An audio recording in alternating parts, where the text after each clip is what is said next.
এরপরে শব্দে আল্লাহ বলছেন এই ন্যায় বিচার প্রতিষ্ঠা করতে গিয়ে, ন্যায়ের পক্ষে সাক্ষ্য দিতে গিয়ে, ওয়ালাউ আলা আনফুসিকুম, তুমি যে ন্যায় প্রতিষ্ঠা করবে আর এর পক্ষে সাক্ষী দিতে গিয়ে এই সাক্ষীটা যদি তোমার নিজের বিরুদ্ধেও চলে যায়, কথা ভালো করে বুঝতে হবে। ন্যায় প্রতিষ্ঠা করতে গিয়ে আমি সাক্ষ্য দিলাম, অথবা ন্যায় প্রতিষ্ঠার সংগ্রামে আমি যখন অবতীর্ণ হইলাম, আমি বুঝতেছি এই কাজ করলে আমার নিজের কি আছে, ক্ষতি আছে। আল্লাহ বলেন যদিও তোমার নিজের ক্ষতি হয়, ওয়ালাউ আলা আনফুসিকুম আবিল ওয়ালিদাইনি ওয়াল আকরাবিন, যদিও তোমার পিতামাতার বিরুদ্ধে সাক্ষী চলে যায়, আবিল ওয়ালিদাইনি ওয়াল আকরাবিন, এমনকি হাত্তাকে যদি তোমার নিকটতম আত্মীয় স্বজন, পরিবার পরিজন, বন্ধু বান্ধব, দলের বিরুদ্ধেও যদি তোমার সাক্ষী চলে যায়, এরপরও নয় ন্যায় প্রতিষ্ঠার ব্যাপারে তুমি পিছপা হয় না। কোরআনে কারীমের সূরাতুন নিসার 135 নম্বর আয়াত তেলাওয়াত করেছি। মুসলিম শরীফের 4573 নম্বর হাদিস তেলাওয়াত করেছি। আমরা আমাদের খুতবার তেলাওয়াতকৃত আয়াত এবং হাদিসের আলোকে আজকে যেই বিষয়টি আমাদের নির্ধারিত হয়েছে, এই বিষয়টি হলো ন্যায় বিচার প্রতিষ্ঠা। আমাদের আজকের আলোচ্য বিষয় ন্যায় বিচার। ন্যায় বিচারের অভাবে মানুষের মধ্যে, ব্যক্তিতে ব্যক্তিতে, পরিবারে পরিবারে, সমাজে সমাজে, রাষ্ট্রে রাষ্ট্রে যুদ্ধ, বিগ্রহ, কলহ, রক্তপাত, খুন খারাপি, এক কথায় মানবতা চরম বিপর্যয়। সারা বিশ্ববাসী আজকে শুধু অবলোকনই করছে না, বরং এই ন্যায় বিচার থেকে মানুষ যে বঞ্চিত হলে কতটা জীবন দুর্বিষহ হয়ে যায়, এটা আজকে মানুষ হারে হারে উপলব্ধি করতেছে, ঠিক কিনা? সুতরাং কোরআন মানুষের জীবনের প্রত্যেকটা বিষয় সম্পর্কে কথা বলেছে। তিবিয়ানাল লিকুল্লি শাই, এমন কোনো বিষয়ে মানুষের জীবনে বাদ পড়ে নাই যেই বিষয় সম্পর্কে কোরআন কথা বলে নাই। তাহলে এই ন্যায় বিচার, এটা মানব জীবনের এতটা গুরুত্বপূর্ণ একটা বিষয় যে এর থেকে যখন মানুষ বঞ্চিত হয়ে যায়, সারা দুনিয়া তার জন্য একটা দুজখ আর জেলখানায় পরিণত হয়ে যায়। এই মানব জীবনের ন্যায় বিচার সম্পর্কিত অনেক আয়াত কোরআনের মধ্যে আছে। সবগুলো কথা একদিনে বলা সম্ভব নয়। আমি মূলত আজকে এই সূরাতুন নিসার 135 নম্বর আয়াতটি নির্বাচন করেছি, এই বিষয়ে আপনাদের খেদমতে কিছু আরজ করব। ওমা তাওফীকি ইল্লা বিল্লাহ। কি বলছেন আল্লাহ? ইয়া আইয়ুহাল্লাযীনা আমানু কুনু কাওয়ামিনা বিল কিসতি শুহাদাআ লিল্লাহ ওয়ালাউ আলা আনফুসিকুম আবিল ওয়ালিদাইনি ওয়াল আকরাবিন ইন ইয়াকুন গানিয়ান আও ফাকীরান ফাল্লাহু আওলা বিহিমা ফালা তাত্তাবিউল হাওয়া আন তা'দিলু ওয়া ইন তালবু আও তু'রিদু فإن الله كان بما تعملون خبيرا।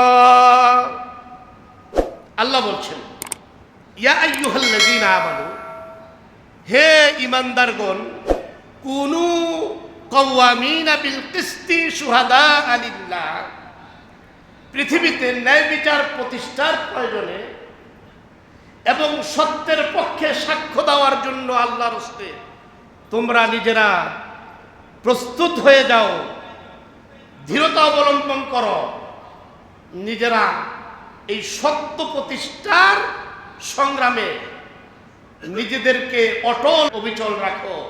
তোমাদের যতভাবে ন্যায় প্রতিষ্ঠা করা যায় এই ন্যায় প্রতিষ্ঠার প্রয়োজনে তোমরা তোমাদের প্রয়োজনীয় পদক্ষেপ গ্রহণ করো। আমি অনেকগুলো শব্দে বললাম আমাদের বোঝার সুবিধার্থে। তাহলে ন্যায় বিচার প্রতিষ্ঠার ব্যাপারে এবং ন্যায় বিচারের প্রতিষ্ঠিত করার জন্য সবচেয়ে গুরুত্বপূর্ণ বিষয় যেটা সেটা হলো সত্যের পক্ষে সাক্ষ্য দেওয়া। কি বলেন? সাক্ষীর অভাবে ন্যায় বিচার কি হয়ে যায়? ভুলণ্ঠিত হয়ে যায়। এরপরে শব্দে আল্লাহ বলছেন এই ন্যায় বিচার প্রতিষ্ঠা করতে গিয়ে, ন্যায়ের পক্ষে সাক্ষ্য দিতে গিয়ে, ওয়ালাউ আলা আনফুসিকুম, তুমি যে ন্যায় প্রতিষ্ঠা করবে আর এর পক্ষে সাক্ষী দিতে গিয়ে এই সাক্ষীটা যদি তোমার নিজের বিরুদ্ধেও চলে যায়, কথা ভালো করে বুঝতে হবে। ন্যায় প্রতিষ্ঠা করতে গিয়ে আমি সাক্ষ্য দিলাম, অথবা ন্যায় প্রতিষ্ঠার সংগ্রামে আমি যখন অবতীর্ণ হইলাম, আমি বুঝতেছি এই কাজ করলে আমার নিজের কি আছে? ক্ষতি আছে।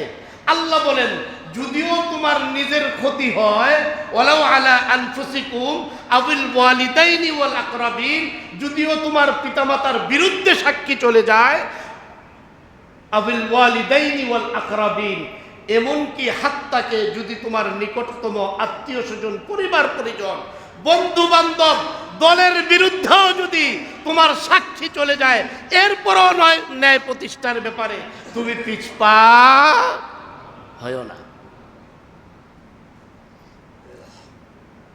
তাহলে কি বললেন?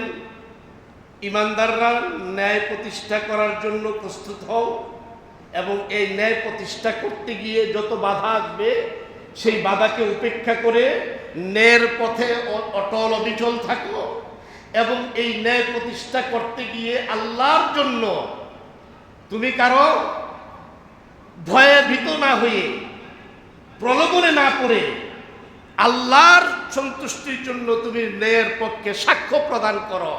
আর এই কাজটা করতে গিয়া যদি তোমার নিজের বিরুদ্ধেও চলে যায়, এই সাক্ষী যদি তোমার পিতামাতার বিরুদ্ধেও চলে যায়, তোমার এই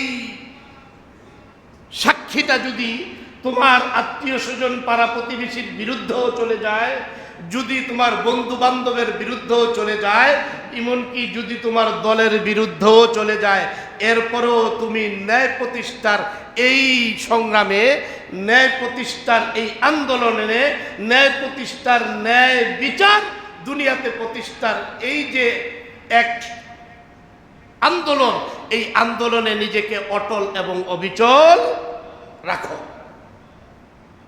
এরপরে বলছেন নাও ফাকিরান ফাল্লাহু আওলা বিহিমা ইয়াকুন গানিয়ান নাও ফাকিরান ফাল্লাহু আওলা বিহিমা।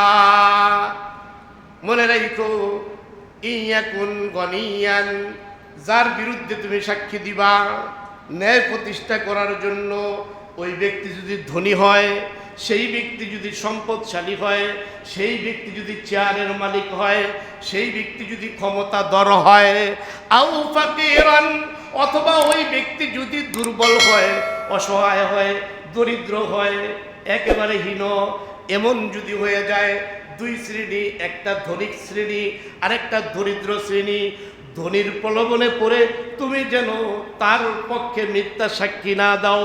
আও ফাকিরান ফাল্লাহু আওলা বিহিমা, অথবা গরিব মানুষ, দুর্বল, অসহায়, বেচারা বিচার প্রার্থী হয়েছে, ন্যায় বিচার পাওয়ার জন্য তুমি তার বিরুদ্ধে মিথ্যা সাক্ষী দিলা, খবরদার খবরদার, এমনটা যেন কোনো অবস্থায় না হয়। সুবহানাল্লাহ বলবেন না? আল্লাহ আপনার পক্ষে আমার পক্ষে কথা বলে আর আপনি চুপ করে বসে থাকেন। নারায়ে তাকবীর স্লোগান তো মাঠে যায় বহুত দিয়েছেন এই জীবনে, অমুক ভাই তমুক ভাই, কিন্তু আল্লাহ যে আপনার পক্ষে কথা বললেন, একটু সুবহানাল্লাহ বলা দরকার আছে না? এরপরে আয়াতের তর্জমাটা আমি আগে শোনাই। ওয়া ইন তালবু আও তুরিদু ফালা তাত্তাবিউল হাওয়া তাদিলু ওয়া ইন তালবু আও তুরিদু। সাবধান সাবধান, খবরদার খবরদার।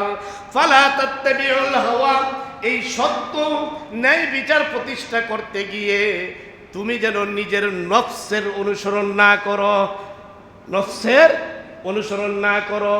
দলের কথা যেন তোমার খেয়াল না আসে, ভাইয়ের কথা যেন স্মরণে না আসে, তোমার বোনের কথা যেন স্মরণে না আসে, মা বাবার কি হয়ে যাবে এই কথা যেন স্মরণে না আসে, পাড়া প্রতিবেশী বন্ধু বান্ধব নারাজ হয়ে যাবে এই কথা যেন স্মরণে না আসে।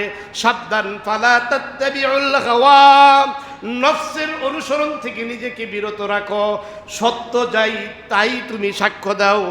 ওয়া ইন তালবু ফালা তাত্তাবিউল হাওয়া আন তাদিলু, সত্য প্রতিষ্ঠার ব্যাপারে, সত্যের পক্ষে কথা বলার ব্যাপারে তুমি যেন অন্যায়ের, তুমি যেন অবিচারের নিজেকে ওই পক্ষে দাঁড় না করায় দাও। এটাই ফালা তাত্তাবিউল হাওয়া। এই শব্দের কি অনেকগুলো তর্জমা আমি বললাম। মানে কি, আমি চিন্তা করতেছি এখন যদি আমি তার পক্ষে কি বলি, সাক্ষী দেই, তাহলে সাক্ষীটা কি হবে, মিথ্যা হয়ে যাবে, উনি খালাস পেয়ে যাবেন। কিন্তু যে বেচারা সারা জীবন জুলুমের শিকার হলো, ওই বিচারা ন্যায় বিচার থেকে বঞ্চিত হয়ে গেল। কথা ঠিক কিনা? এই জন্য আল্লাহ বলছেন ফালা তাত্তাবিউল হাওয়া, নফসের অনুসরণ করো না। যেখানে তোমার ন্যায় বলা দরকার, ন্যায়ের পক্ষে থাকা দরকার, সেই জায়গায় ন্যায়ের পক্ষে থাকো। যদিও তোমার নিজের ক্ষতি হয়, যদিও তোমার পিতামাতার বিরুদ্ধে যায়, যদিও তোমার দলের বিরুদ্ধে যায়, যদিও তোমার আত্মীয় স্বজনের বিরুদ্ধে যায়, যদিও তোমার পাড়া প্রতিবেশীর বিরুদ্ধে যায়, সাবধান সাবধান, আনতা দিলু, তুমি কি করো, সত্যের উপরে থাকো। ওয়া ইন তালবু আও তুরিদু, আল্লাহু আকবার। আল্লাহ তাআলা আমরা যা করি সবগুলা কথা এখানে বলে দিচ্ছেন। কয় যে ওয়া ইন তালবু আও তুরিদু, মারফেসের কথা বইল না, ঘুরায়া পেছায়া কি কইরো না, কথা বইল না।